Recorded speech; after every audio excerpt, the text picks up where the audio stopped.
자, 우리 함께 말씀 보겠습니다. 고린도전서 3장 16절부터의 말씀을 보겠습니다.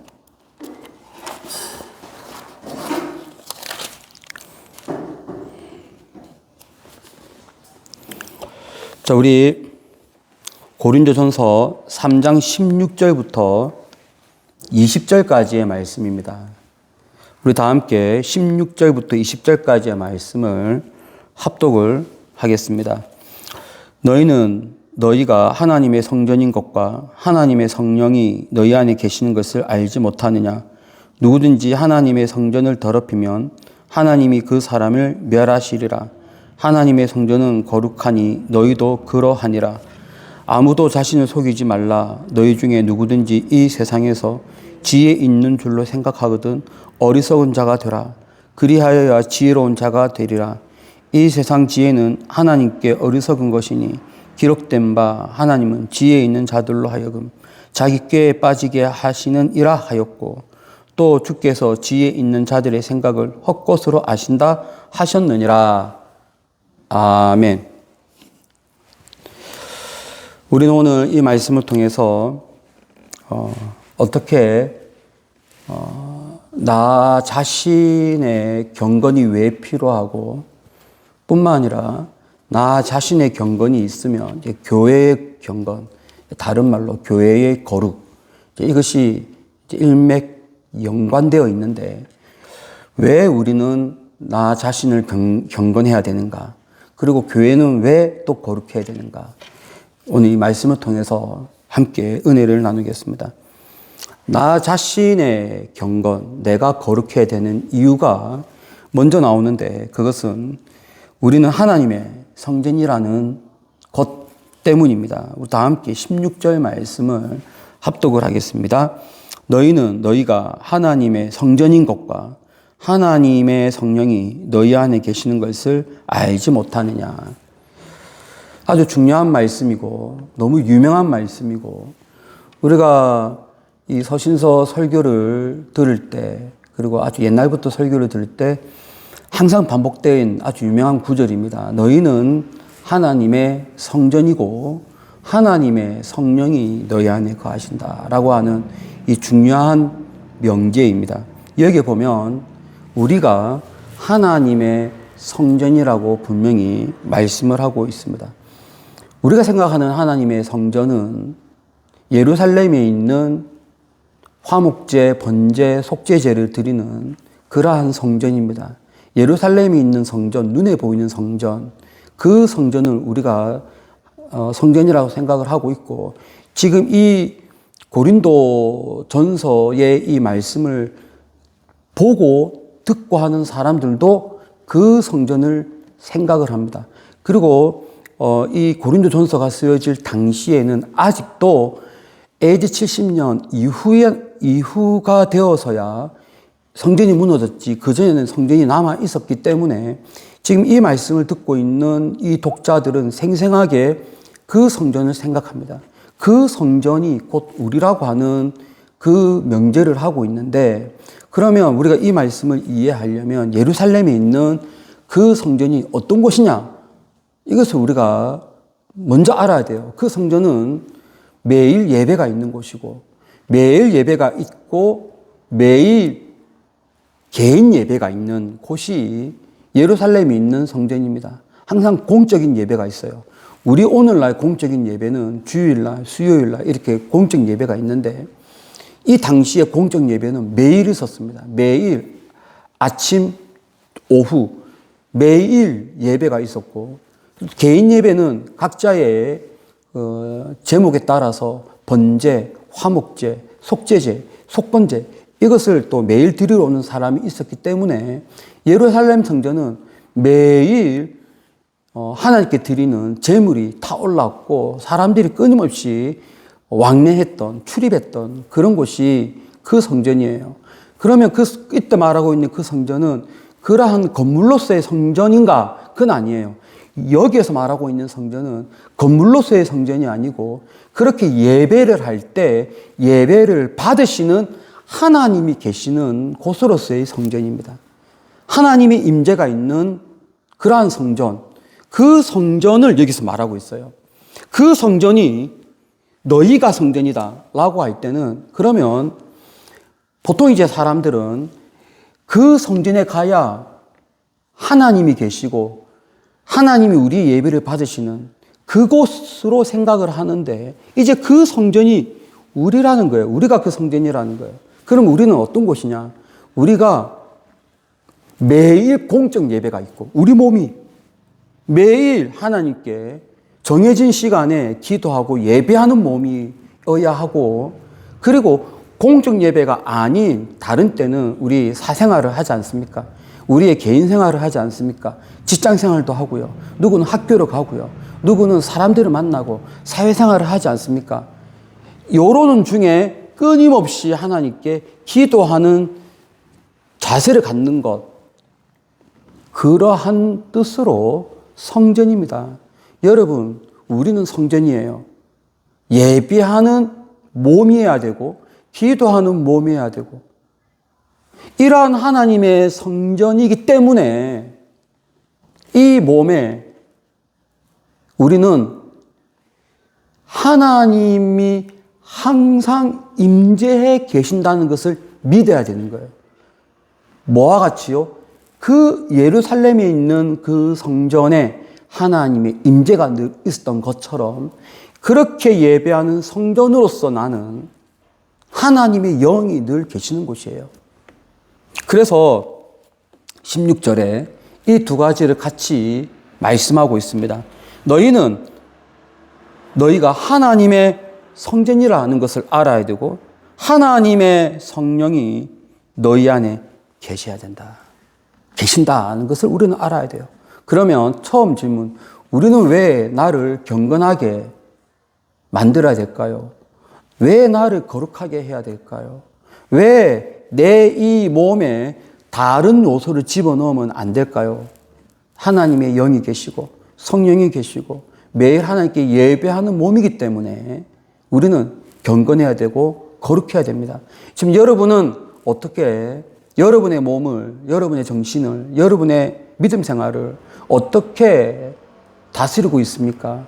여러분의 몸이 하나님의 성전이고 항상 하나님의 영이, 성령이 함께 하시는 몸이기 때문에 경건 생활을 유지하시고 거룩하게 하려고 부단히 애쓰는 그런 여러분이 되십시오. 그러면 그렇게 하지 않으면 어떻게 될까요? 하나님의 성전을 더럽히면 어떠한 결말을 보게 될까요? 그것이 17절에 나와 있는데, 하나님이 그 사람을 멸하신답니다. 우리 다 함께 17절 말씀을 합독을 하겠습니다. 누구든지 하나님의 성전을 더럽히면 하나님이 그 사람을 멸하시리라. 하나님의 성전은 거룩하니 너희도 그러하니라. 먼저 하나님의 성전을 얘기해 보겠습니다. 하나님의 성전의 거룩하고 예배하는 곳이니까 거기에 다른 요소를 집어넣을 수가 없어요. 세상에 악한 것을 집어넣을 수가 없어요. 세상에 악한 것을 집어넣는 순간 그 성전은 더러워진다는 표현을 하는 것입니다. 성전이 더러워집니다. 그것을 주도하면 하나님이 오늘 이 말씀에서 그 사람을 멸하시리라. 하나님의 성전을 더럽히면 하나님이 그 사람을 그냥 두지 않습니다. 왜? 하나님께 예배하는 장소를 방해했기 때문에, 하나님께 예배하는 그 장소를 더럽혔기 때문에, 다른 것으로 오염시켰기 때문에 하나님은 그 사람을 멸하십니다. 이럴 수는 있죠. 신앙이 없고 무지했기 때문에 성전을 더럽혔다. 근데 나중에 그것이 큰 죄악인 것을 알고 뉘우치고 주님께 돌아오면 또 다른 이야기지만, 끝까지 돌아오지 않는다. 그러면 하나님의 징계가 있습니다. 역사적으로 아주 대표적인 사례가 있습니다. 때는 BC 160, 165년, 170년 요때입니다. 이때는 말라기와 마태복음 사이의 역사예요. 마태복음은 예수님이 태어나시고 난 다음에 공생의 사역이고, 말라기, 구약의 마지막 말라기, BC 한 400년, 그러니까 이 중간에 요 역사 기록은 우리 구약과 신약 이 사이에는 없습니다. 이 없는 이 중간에 유대인은 그리스의 통치를 받았습니다. 그리스의 통치를 받을 때에 그리스의 황제 이름 안티오코스 4세. 안티오코스 4세가 자기 이름을 에피파네스라고 하는 이름으로 명명케 하고, 그가 예루살렘 성전을 본격적으로 더럽히기 시작합니다. 그 명목은 모든 유대 땅은 다 헬라화 되어야 한다. 모든 유대인들은 그들의 문화를 버리고 헬라 문화로 들어와야 된다. 헬라의 신을 섬겨야 되고 헬라의 언어를 써야 되고 헬라의 모든 풍습을 따라야 된다 하는 헬라화 정책으로 인해서 성전을 더럽혀요. 그러면서 그 성전 안에 그리스에서 가장 힘센 신, 제우스 신상을 성전에 집어넣습니다. 그리고 그 신상에 제물을 드린다고 돼지를 번제단 위에 올립니다. 이 두 가지 다 성전을 더럽혀도 너무 최악으로 더럽힌 사례입니다. 왜냐하면은 이 번제단은 하나님이 정하신 제물, 소, 양, 염소, 요거 외에는 여기 올라가지 못해요. 더더군다나 돼지라고 하는 것은 레위기 11장에 하나님이 가증스럽다, 혐오스럽다라고 표현된 그러한 부정한 짐승 리스트인데, 이 헬라는 그 부정한 짐승 중에서도 가장 대표적인 돼지를 번제단에 올리고, 또 그 성전에 제우스 신상을 세웠으니 얼마나 성전을 더럽힌 것인가요? 유대인들이 한때 그러한 곤욕을 치른 적이 있습니다. 많은 유대인들이 정말로 슬퍼했고 이 성전이 더러워지는 것에 대해서 정말 분노를 일으킨 그 때가 있었는데, 여러분, 이 안티오코스 4세 에피파네스라고 하는 이 황제의 결말이요, 정말로 비참합니다. 그렇게 세상을 호령하고 나르는 새까지 떨어뜨린다라고 할 정도의 정말 강력한 권력을 행사했던 이 에피파네스 4세의 마지막은 갑작스러운 질병이 그에게 닥쳤고, 그가 정말로 온몸에 통증을 호소하면서 아파하면서 그의 결론을 맺습니다. 그의 마지막이에요. 그 죽음을 두고 많은 유대인들은 다 하는 말이 하나님께 벌 받았다, 하나님이 징계를 받았다 라고 다 그때 그 당시에는 그렇게 얘기했단 말이에요. 바로 이 말씀이 생각나는 사람이에요. 하나님의 성전을 더럽히면 하나님은 그 사람을 멸하신다. 이제 이것을 그대로 우리에게 적용을 하면, 여러분, 이제 그 성전을 더럽히면 하나님이 멸하시는데, 이제 그대로 나잖아요, 내가 하나님의 성전인데 이 성전을 더럽히면 어떻게 될까요? 더럽혀서 그걸 깨닫고 주님께 돌아오면 상관없어요. 어떤 죄를 지었든지 간에 나의 죄를 자복하고 주님께 용서를 구하면 주께서는 용서해 주시지만, 끝까지 돌아오지 아니하면 하나님은 멸하신대요. 그 사람을, 내 몸을 거룩하게 하지 아니하고 경건하게 유지하지 아니하고 끝까지 세상 방식으로 내 몸을 맡기면 하나님이 멸하신대요. 근데 이것이 하나님이 굳이 그 사람을 어떻게 들어서 팍 내치지 않아도 하나님의 원리 자체가 내 몸을 거룩하게 하지 않고 엉망으로 만들면 자연적으로 지옥이 아닌 그 반대길로 떨어지지 않습니까? 곧 멸망이죠. 자, 이제 우리가 이 말씀을 통해서 왜 우리가 경건해야 되는가? 왜 우리가 거룩해야 되는가? 우리가 이 말씀을 통해서 도전해 봤습니다. 그런데 여러분, 사실은 이 말씀이 우리 개개인의 경건, 개개인의 거룩을 두고 하는 말이 아니에요. 이것은 처음에는 내 개인의 경건 우리 몸의 거룩을 말하는 것으로 보이지만 실상은 이 말씀이 위치해 있는 이 구조가 사실은 교회입니다. 교회를 더럽히지 말라. 교회를 거룩하게 유지해야 되는데 교회를 망가뜨리지 말라. 교회에 다른 요소를 집어넣지 말라. 이 사실은 이 교회입니다. 그러니까 여기에 너희 나오는 것은 우리 개인으로서의 너희가 아니고 교회 공동체 요원으로서의 너희를 말하는 거예요. 그러면 이 말씀이 최종적으로 가리키는 곳은 어디냐? 교회입니다. 교회를 더럽히면 안 되는 거예요. 교회를 세상 방식으로 엉망으로 만들면 안 되는 거예요. 교회를 거룩하게 만들어야 됩니다. 교회는 성전이 아닙니다.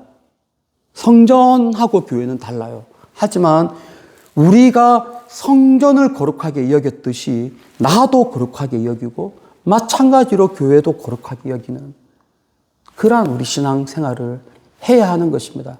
그러니 여러분, 우리가 섬기고 있는 교회를 거룩하게, 정말 경건하게 하나님이 기뻐하는 교회가 될 수 있도록 그렇게 할 수 있는 그러한 여러분의 신앙, 우리 교회가 되기를 축복합니다. 자, 그렇다면 그럼 이 고린도 성도들이 이 교회를 더럽힌 요소가 무엇이냐? 이제 그것이 나와요. 이제 하나님의 성전을 더럽히면 안 된다라고 하는 큰 명제가 있고, 이제 어떤 형태로든 이 교회를 더럽히면 안 되고, 성전을 더럽히면 안 되고, 나를 더럽히면 안 되는데, 고린도 교회 안에 있는 성도들이 이 교회를 더럽힌 요소가 등장하는데, 그것이 무엇이냐? 그것이 바로 세상의 지혜라는 거예요. 그들은 세상에서 통용되는 지혜를 교회에 가지고 왔다는 거예요. 이것이 교회를 더럽히고 있다. 우리 다 함께 20절 말씀을 합독을 하겠습니다. 또 주께서 지혜 있는 자들의 생각을 헛것으로 아신다 하셨느니라. 지금 18절, 19절, 20절은 세상 지혜를 말하고 있어요. 왜 하나님의 성전을 거룩하게 하여라 라고 한 다음에 이 세상의 지혜를 말하고 있는가?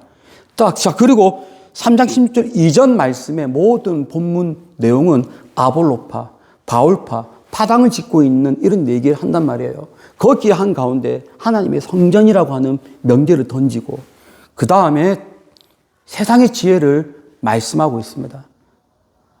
무슨 말이냐면 고린도 성도가 교회를 더럽힌 요소는 다른 것이 아니라 세상의 지혜를 가지고 왔다는 거예요. 세상에서 가지고 있는 잣대, 세상이 중요하게 여기는 가치, 세상이 가지고 있는 많은 요소들, 이걸 그대로 가지고 와서 교회를 보려고 하고 성도를 판단하니까 이게 안 된다는 겁니다. 그렇게 하면 그것이 교회를 더럽히는 것이고 마치 성전을 더럽히는 것이고 마치 우리 자신을 스스로 더럽힌다라고 하는 거예요. 세상의 지혜를 가지고 오면 안 됩니다, 여러분. 여러분, 우리가 교회 생활을 할 때, 신앙 생활을 할 때 가장 중요한 것은 하나님의 말씀이고 이 하나님의 말씀이 갖고 있는 이 가치는 세상 사람들이 논하고 있는 가치와는 완전히 다른 별개의 것입니다. 모든 것을 하나님 말씀 기준으로 교회를 보고 하나님 말씀 기준으로 나를 만지는 그러한 복된 여러분의 신앙생활 되기를 축복합니다. 세상 기준으로 나를 발전시키는 것은 얼마든지 가능해요. 그건 세상에서 내가 자라나는 것이니까. 그러나 세상에서 나를 만드는 그 가치 기준이 하나님 앞에는 설 수 없다. 하나님 앞에 바로 서는 것은 하나님의 말씀으로 가능한 것입니다. 여러분의 지금부터의 모든 신앙생활이 철저하게 하나님 말씀으로 나를 만들고 하나님 말씀으로 나를 경건하게 하고 하나님 말씀으로 교회를 올바르게 세워나가는 그러한 여러분의 신앙 되시기를 예수 이름으로 축원합니다. 기도하겠습니다. 은혜와 사랑이 풍성하신 하나님 아버지, 철저하게 하나님 말씀으로 나를 거룩하게 하는 그러한 우리 신앙생활 갖게 하여 주옵소서. 예수님의 거룩하신 이름으로 기도드립니다. 아멘.